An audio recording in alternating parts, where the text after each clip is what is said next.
Leviticus chapter 7. Likewise, this is the law of the trespass offering. It is most holy. In the place where they kill the burnt offering, they shall kill the trespass offering, and its blood he shall sprinkle all around on the altar. And he shall offer from it all its fat, the fat tail, and the fat that covers the entrails, the 2 kidneys, and the fat that is on them by the flanks, and the fatty lobe attached to the liver above the kidneys he shall remove. And the priest shall burn them on the altar as an offering made by fire to the Lord. It is a trespass offering. Every male among the priests may eat it. It shall be eaten in a holy place. It is most holy. The trespass offering is like the sin offering. There is one law for them both. The priest who makes atonement with it shall have it. And the priest who offers anyone's burnt offering, that priest shall have for himself the skin of the burnt offering which he has offered. Also every grain offering that is baked in the oven, and all that is prepared in the covered pan or in a pan, shall be the priest's who offers it.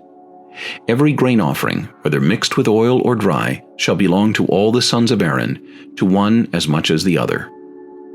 This is the law of the sacrifice of peace offerings, which he shall offer to the Lord. If he offers it for a thanksgiving, then he shall offer, with the sacrifice of thanksgiving, unleavened cakes mixed with oil, unleavened wafers anointed with oil, or cakes of blended flour mixed with oil. Besides the cakes, as his offering, he shall offer leavened bread with the sacrifice of thanksgiving of his peace offering. And from it he shall offer 1 cake from each offering as a heave offering to the Lord. It shall belong to the priest who sprinkles the blood of the peace offering.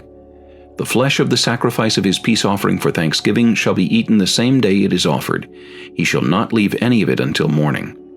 But if the sacrifice of his offering is a vow or a voluntary offering, it shall be eaten the same day that he offers his sacrifice, but on the next day the remainder of it also may be eaten. The remainder of the flesh of the sacrifice on the 3rd day must be burned with fire. And if any of the flesh of the sacrifice of his peace offering is eaten at all on the 3rd day, it shall not be accepted, nor shall it be imputed to him. It shall be an abomination to him who offers it, and the person who eats of it shall bear guilt.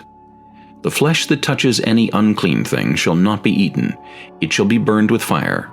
And as for the clean flesh, all who are clean may eat of it.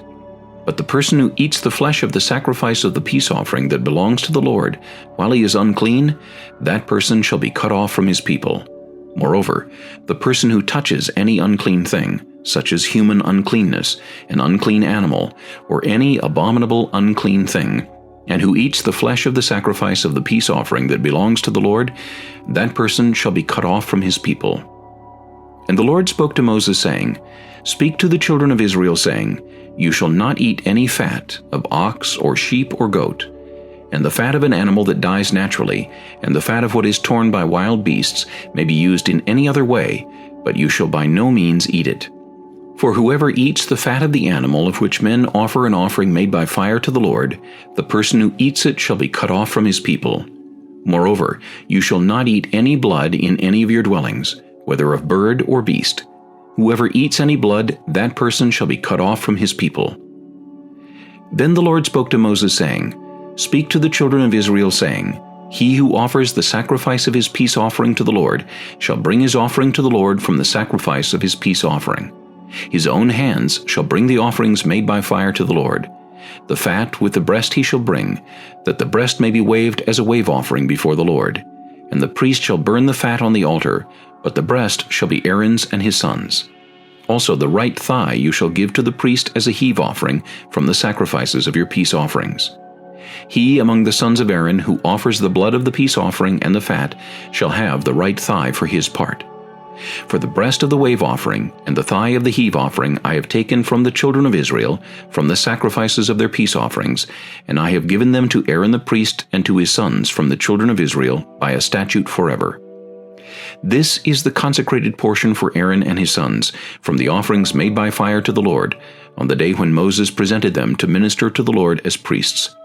The Lord commanded this to be given to them by the children of Israel on the day that he anointed them, by a statute forever throughout their generations.